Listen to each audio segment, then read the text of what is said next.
Ayan no, akala ko halaman lang ito na tumubo dito kaya inayaan ko lang siya.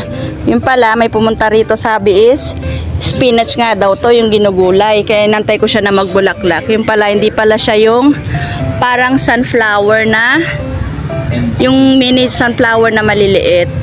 Kasi dati meron kami rito yung parang sunflower yung bulaklak niya. Yung pantaboy nga daw ng lamok kaya hindi ko nga ito tinanggal. Yung pala spinach daw siya. Kaya lang sobrang laki ng kanyang dahon. Meron din ba kayo nitong tanim sa inyo? Sabi is, pwede nga daw itong gulayin at iulam. Tingnan nyo kung gaano siya kataas. Mas matangkad pa to sa akin.